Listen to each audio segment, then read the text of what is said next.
Договор боюнча 2020-жылы бүтүш керек эле. 2020-жылдан бери 2 жыл өттү.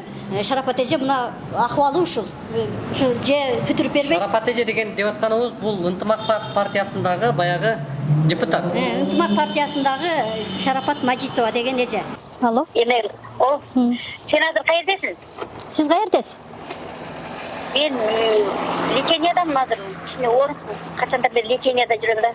Кайсы жердесиз леченияда? Бишкекте. Бишкектесизби? Сизди мынаяка келди дедилер, Бекачы анан Бека жолуккан экен го.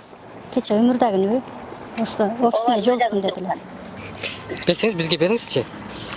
Шарапат эже саламатсызбы? Биз атым Улукбек, мен фамилиям Карбек уулу, журналистмин.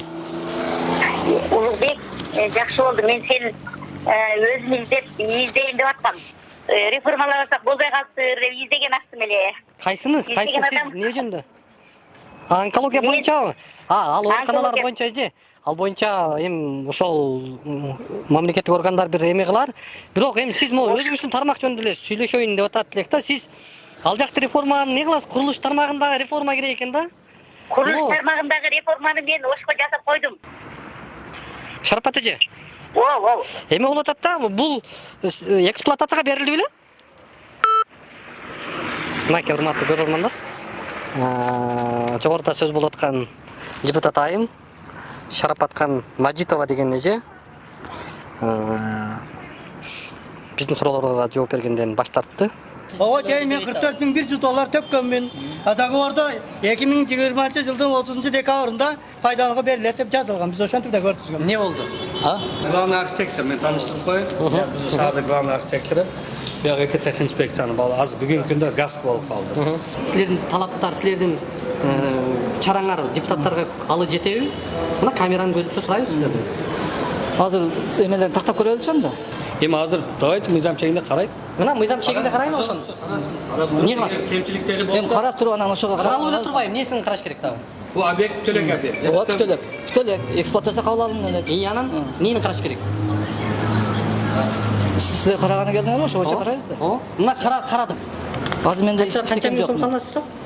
Аны карап көрөбүз ошо. Көрдүңүз мына Ошто Экотех инспекция бүгүн газ болуп өзгөргөн мекеменин эң башкы адиси эмне канча штраф салынышын билбей отурасыңар могу жердечи. Келип, полный нарушениясы болсо, Эмне кыласыз? Сокулбайсыз. Документтериңизди алып келиңиздарчы. Эме алып турган. Полный мыналар боюнча. Полный артетивал документтер так, кандай алган. Анда ошо эмеде экен да, Осмон экен. Мына парковканы тап берлечи муну бизге. Мына парковка алдына, мына столбага чейин. Могу жерге ряд Мына мэрия. жабуу менен алдына коюусуң. Мэрия уруксат бересиңерби? Могу муниципалдык жер экен. Парковкага. Могу жерге парковка кылганга болобу? Могу Мэрия уруксат берген убагында мына. талаптарды караңыздар. эми тротуар, чоң тротуар турат бу жердечи. Тротуар бар. Бирок тротуарга кирбеш керек өзүнө. Мына тротуар. Мэрияда уруксат берген парковка бардыгы алынган. Каралган бардыгы. Бул жерде парковка болбойт. Неге? Себеп светофордон 80 метр норма бар. Мына мэрия уруксат бериптир. Караңыз кагазды. Эмне үчүн уруксат берип койдуңар экен светофорго 80 метрге чейин? Неге детский площадканы бүтүрүп бербейт, инфраструктураны көзүңүздөр көрүп атасыздар. Балдарыбыздын отурганыбыз даже биздин чыгып бир 5 мүнөткө отура турган жерибиз жок. Биз өкөзбүз биз аялым болот. Оң чатага жалганбыз. Налич көрүп алгам менчи.